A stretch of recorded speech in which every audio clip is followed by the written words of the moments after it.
Hello बच्चों, आज की कक्षा में आप सभी का बहुत स्वागत है। आज हम लोग वसंत भारती का पाठ 6 भगवान के डाकिए की पुनरावृत्ति करेंगे एवं उसके प्रश्नोत्तर को जानेंगे। इस कविता के रचयिता हैं रामधारी सिंह दिनकर जी और उन्होंने इस कविता के माध्यम से ये बताने का प्रयास किया है कि हमें प्रकृति से सीख लेनी चाहिए। प्रकृति हमें प्रेम, त्याग एवं सद्भाव का संदेश देती है। अब हम इस पाठ का सारांश संक्षेप में बताते हैं। इस कविता में कवि ने ये बताया है कि पक्षी और बादल ये भगवान के डाकिए हैं। ये डाकिए के रूप में हमें हमारे पास भाईचारे का संदेश, प्रेम एवं सौहार्द का संदेश लेकर आते हैं। कह रहे हैं कि दोनों भगवान के डाकिए हैं। जिस प्रकार सरकारी डाकिए संदेश लाने और ले जाने का कार्य करते हैं, उसी तरह पक्षी और बादल भगवान का संदेश हम तक पहुंचाते हैं। ये डाकिए किसी स्थान विशेष के लोगों के लिए संदेश नहीं लाते हैं। पक्षी आकाश में यहाँ वहाँ भ्रमण करते रहते हैं और बादल भी उसी तरह आकाश में एक स्थान से दूसरे स्थान उमड़ घुमड़ कर पूरे संसार में विचरण करते रहते हैं। उनके लाए हुए संदेश को हम भले ही समझ न पाए, पर पहाड़, पेड़, पौधे ये सब उनके संदेश को भली भांति समझते हैं। हम तो इतना अंदाज़ा लगा लेते हैं कि ये एक देश से दूसरे देश को अपनी खुशबू भेजते हैं और इस प्रकार पक्षियों के पंखों पर सुगंध तैरती है और यह प्रेममयी सुगंध पंखों के सहारे सर्वत्र फैल जाती है। बादलों के रूप में एक देश का पानी भाप बनकर दूसरे देश में वर्षा करता है और उसी तरह से ये पक्षी भी एक स्थान से दूसरे स्थान तक प्रेम का संदेश पहुंचाते हैं। कवि इस कविता के माध्यम से कहना चाहते हैं कि पक्षी और बादल एक दूसरे देश के बिना इनके लिए कोई भी बंधन नहीं है। इनके मन में बैर भावना नहीं है, ये बैर भावना से मुक्त है और यही ईश्वर का संदेश है कि विश्व एक है और सबके लिए है। हमें किसी के प्रति भेदभाव नहीं रखना चाहिए। मनुष्य ईश्वर के इस संदेश को समझने में असमर्थ है और ये कहते हैं कि हम भले ही इसको समझने में असमर्थ हो, पर हमें अपने इन प्रकृति के इन जो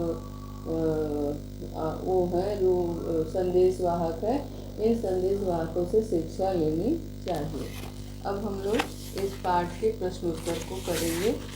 सबसे पहले इस पाठ से जो पाठ्य पुस्तक के प्रश्नोत्तर हैं उनको हम करेंगे और उसके बाद जो है पाठ्य से संबंधित अन्य प्रश्नों को भी करेंगे। तो सबसे पहले हम लोग पाठ के प्रश्नोत्तर करते हैं। पाठ पुस्तक से जो प्रश्न है वो इस प्रकार है। पहला प्रश्न है, लेखक ने स्वीकार किया है कि लोगों ने उन्हें धोखा दिया है और फिर यह निराश पाठ्य पुस्तक से ये संदेश है कि पक्षी और बादल किस तरह से। पहला प्रश्न है कि कवि ने पक्षी और बादल को भगवान के डाकिए क्यों बताया है और ये स्पष्ट कीजिए।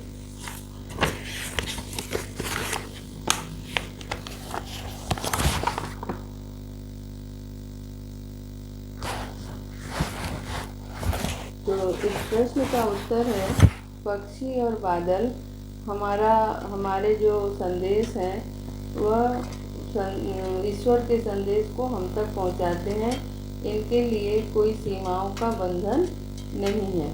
भगवान के संदेश को ये एक स्थान से दूसरे स्थान तक पहुंचाते हैं। इसलिए कवि ने पक्षी और बादल को भगवान के डाकिए कहा है। इनके द्वारा लाए गए संदेश को पेड़ पौधे, पर्वत, पानी, पहाड़ पढ़ पाते हैं। इनका संदेश किसी व्यक्ति विशेष के लिए न होकर ये संदेश जो है विश्वव्यापी होता है। सबसे पहले प्रश्न का उत्तर हम आपको फिर से पढ़ के सुनाते हैं और लिखते हैं कि प्रश्न एक उत्तर एक है। इसमें पक्षी और बादल, पक्षी और बादल सीमाओं में बंधे नहीं है, सीमाओं में बंधे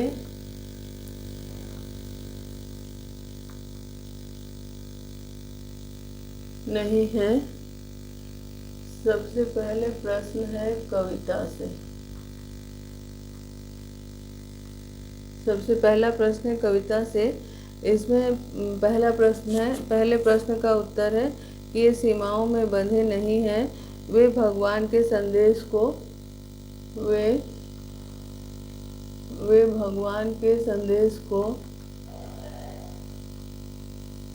वे भगवान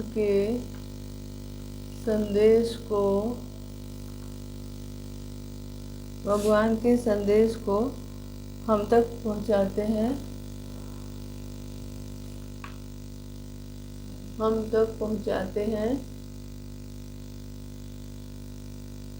भगवान के संदेश को हम तक पहुंचाते हैं। इसलिए कवि पक्षी और बादल को भगवान के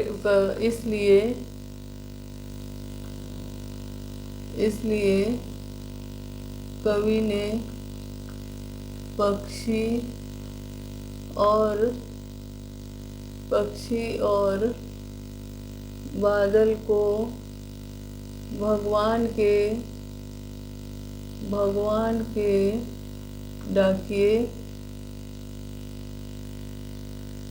कहा है। पक्षी और बादल को भगवान के डाकिए कहा है। इनके द्वारा लाए गए संदेश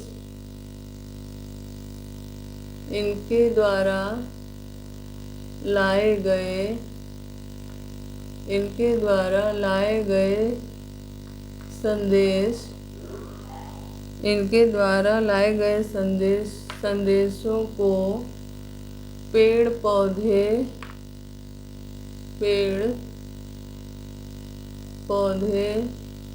इनके द्वारा लाए गए संदेशों को पेड़ पौधे, पानी, पहाड़ पढ़ पाते हैं। इनके द्वारा लाए गए संदेशों को पेड़ पौधे, पानी, पहाड़ पढ़ पाते हैं। इनका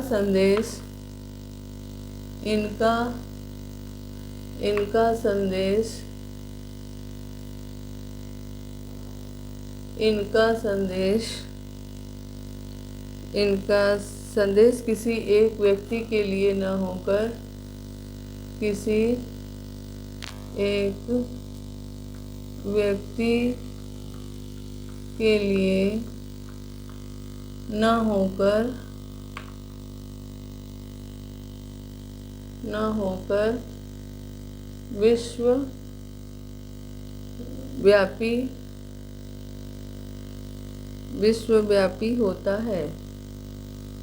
विश्वव्यापी होता है और इनके संदेश विश्व बंधुत्व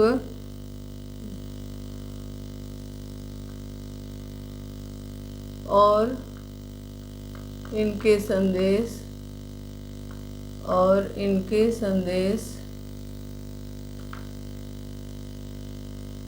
विश्व बंधुत्व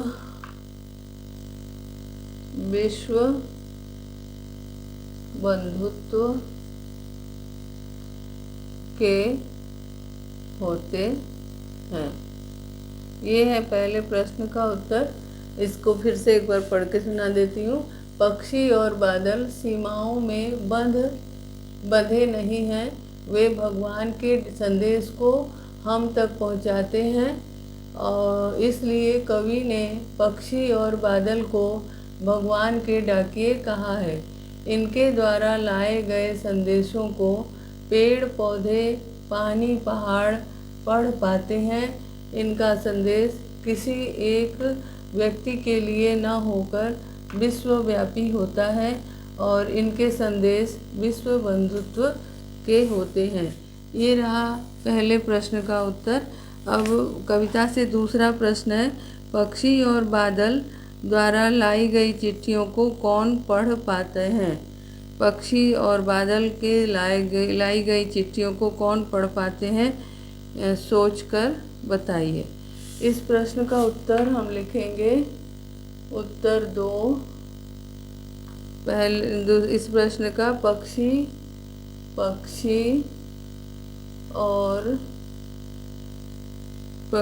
और बादलों द्वारा लाई गई चिट्ठियाँ, पक्षी और बादलों द्वारा लाई गई चिट्ठियाँ, लाई गई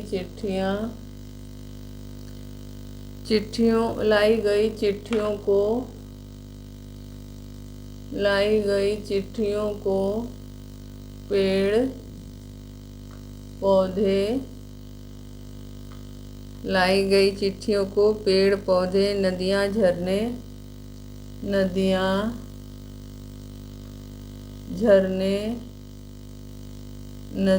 झरने यानी प्रकृति के सभी रूप,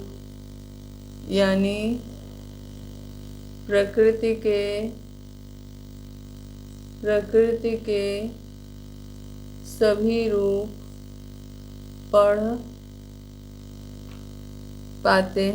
लेते हैं।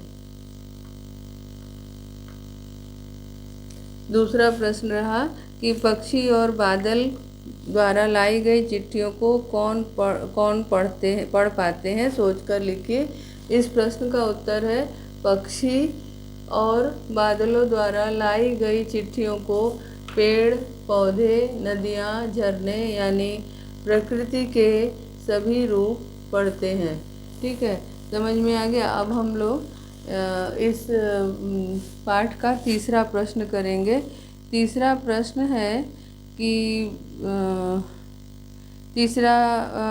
है कि पंक्तियों के भाव स्पष्ट करें। प्रकृति। पहला प्रश्न है कि पक्षी और बादल प्रेम, सद्भाव और एकता का संदेश एक देश से दूसरे देश को लाते हैं। ये पहले का है। और दूसरा जो है ख वाला है, पक्षी देश में भेदभाव नहीं करते, एक देश से उठा बादल दूसरे देश को जाकर बरसता है। और इसमें जो है आपको कविता की पंक्तियाँ लिखनी है। पहले जो है आप क में पंक्ति लिखेंगे, पक्षी और बादल ये भगवान के डाकिये हैं जो एक महादेश से दूसरे महादेश को संदेश ले जाते हैं।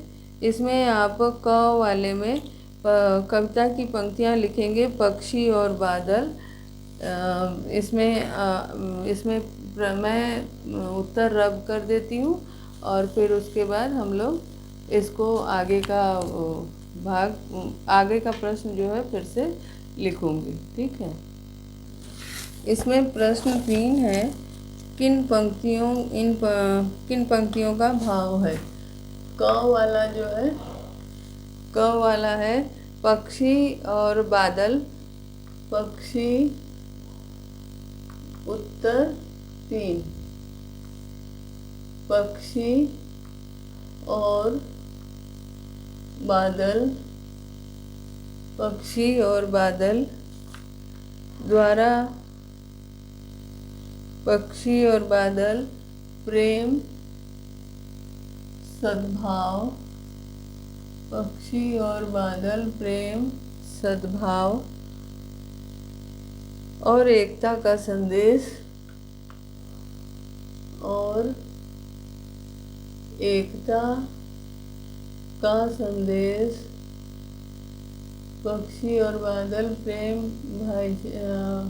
प्रेम सद्भाव और एकता का संदेश। एकता का संदेश एक देश से दूसरे देश, एक देश से दूसरे देश, एक देश से दूसरे देश को भेजते हैं, को भेजते हैं।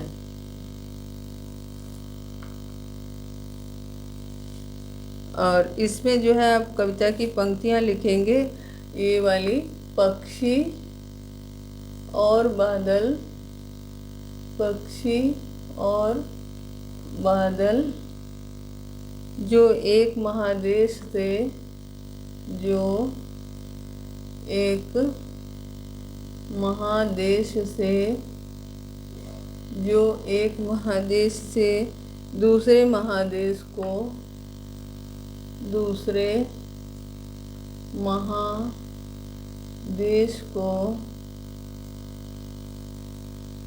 दूसरे महादेश को जाते हैं, जाते हैं। हम तो समझ नहीं पाते।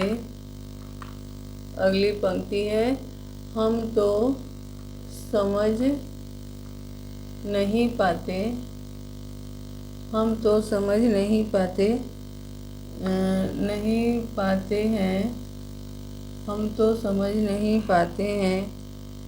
अगर इनकी लाई चिट्ठियाँ, मगर इनकी लाई चिट्ठियाँ, मगर इनकी लाई चिट्ठियाँ, इनकी लाई चिट्ठियाँ। पेड़ पौधे पानी और पहाड़, पेड़ पौधे पानी और पहाड़, पेड़ पौधे पानी और पहाड़ बाँचते हैं। ये पहले का क वाला है, बाँचते हैं। थर्ड का क है, थर्ड के क में तीसरे प्रश्न का क है, जिसमें कि पहले वाले पंक्ति का है कि पक्षी और बादल प्रेम और सद्भाव, प्रेम सद्भाव और एकता का संदेश एक देश से दूसरे देश को भेजते हैं। इसमें जो है आप ये वाली पंक्तियाँ लिखेंगे। पक्षी और बादल जो एक महादेश से दूसरे महादेश को जाते हैं, हम तो समझ नहीं पाते हैं, मगर इनकी लाई चिट्ठियाँ। पेड़ पौधे पानी पहाड़, पानी और पहाड़ बाँचते हैं। ये है तीसरे प्रश्न का क। अब आपको हम ख वाला लिखवाते हैं। ख वाले में है, ख वाला ये है कि प्रकृति देश देश में भेदभाव नहीं करती। प्रकृति देश देश में, देश देश में भेदभाव नहीं करती। प्रकृति देश देश में भेदभाव नहीं करती, एक करती। एक देश से उठा बादल, एक देश से उठा बादल, एक देश से उठा बादल दूसरे देश में बरस जाते हैं। दूसरे देश में बरस जाते हैं।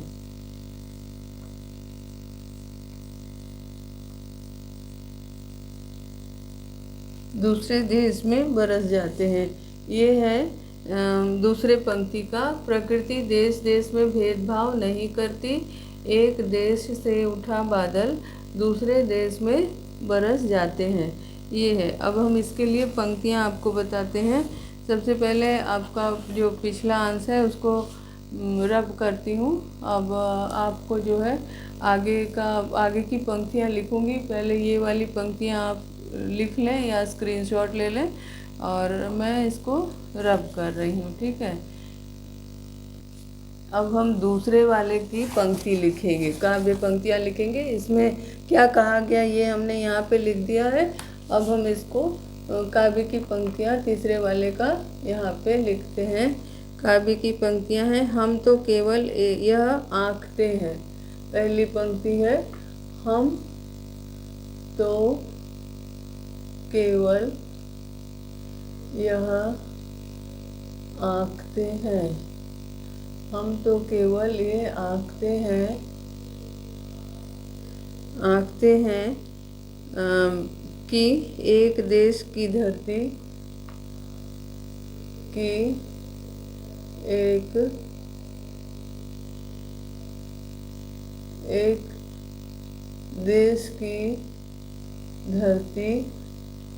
एक देश की धरती दूसरे देश को सुगंध भेजती है। दूसरे देश को सुगंध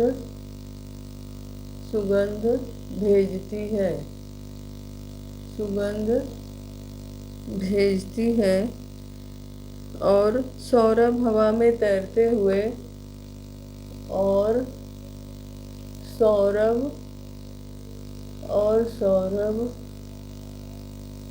हवा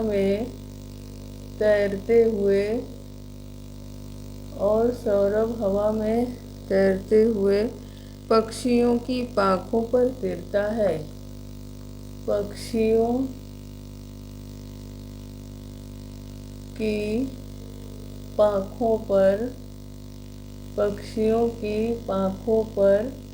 तिरता है। पक्षियों की पाखों पर तिरता है और एक देश का भाव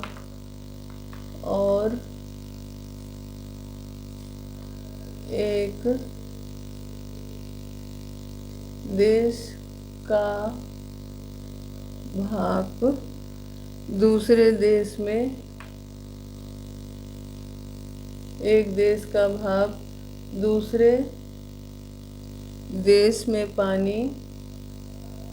दूसरे देश में पानी बनकर गिरता है।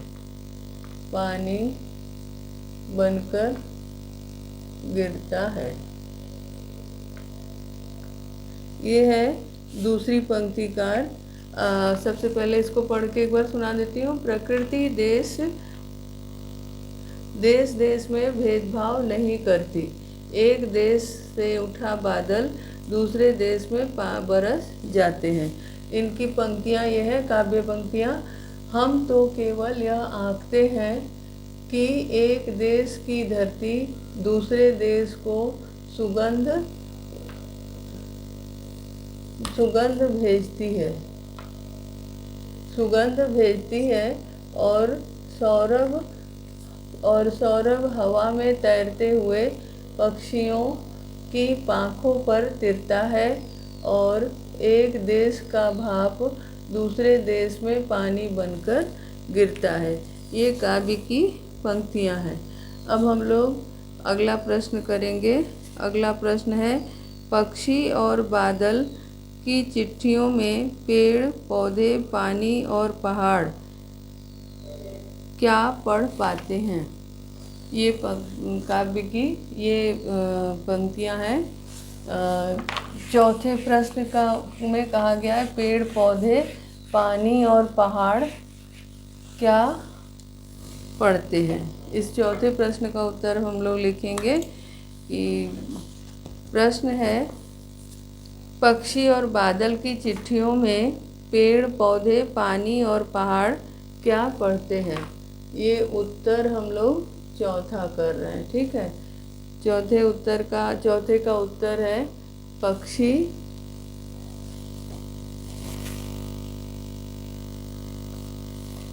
चौथे का उत्तर है पक्षी और बादल। पक्षी और बादल। पक्षी और बादल। पक्षी और बादल की चिट्ठियों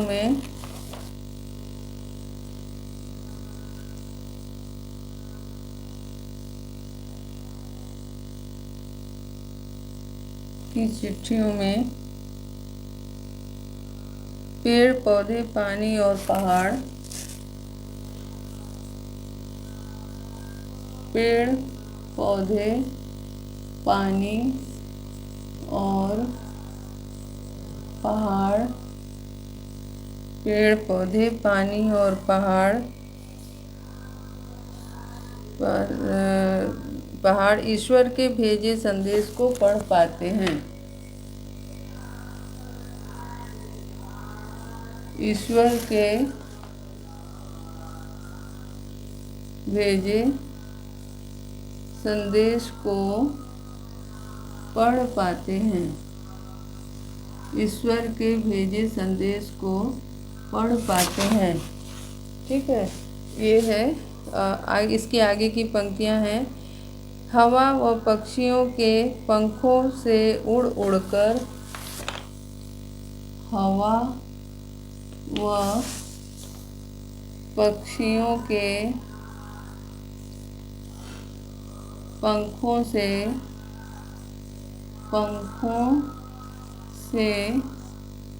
उड़ उड़कर। पंखों से उड़ उड़कर। हवा या पक्षियों के पंखों से उड़ उड़कर आने वाली सुगंध और आने वाली सुगंध। आने वाली सुगंध।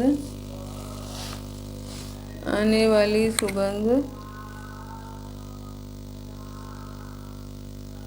पक्षियों के पंखों से उड़ उड़कर आने वाली सुगंध और एक देश के जल की भाप से और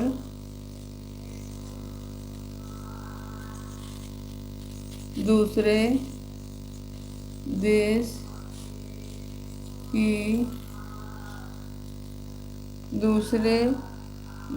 के जल की भाप से। दूसरे देश के जल की भाप से। जल की भाप से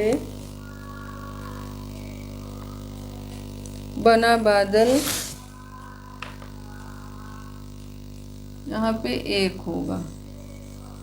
एक देश के जल की भाप से बना बादल। दूसरे देश में बरसकर। दूसरे देश में बरसकर। दूसरे देश में बरसकर विश्व बंधुत्व की भावना का विश्व बंधुत्व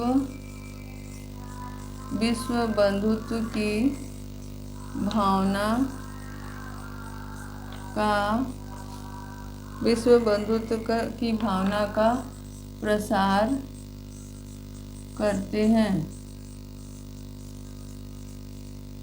ये है चौथे प्रश्न का उत्तर। अब देख लीजिए इसमें पक्षी और बादल की चिट्ठियों में पेड़ पौधे पानी। पेड़ पौधे, यहाँ पे कॉमा होगा। पेड़ पौधे पानी और पहाड़ ईश्वर के भेजे संदेश को पढ़ पाते हैं। हवा व पक्षियों के पंखों से उड़ उड़ कर, यहाँ कर होगा।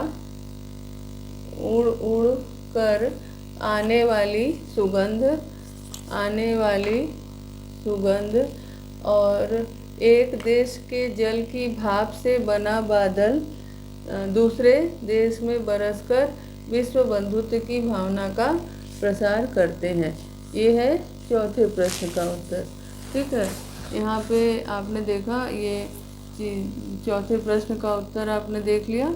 अब हम लोग आगे का अंश करेंगे। इस प्रकार आपने जाना पहले, दूसरे और तीसरे और चौथे प्रश्न का उत्तर, जिसमें कि पहला प्रश्न था कवि ने पक्षी और बादल को भगवान के डाकिये क्यों बताया है। क्योंकि ये जो है एक भगवान के भेजे हुए संदेश को एक देश से दूसरे देश तक ले जाते हैं, इनके लिए कोई सीमा नहीं है।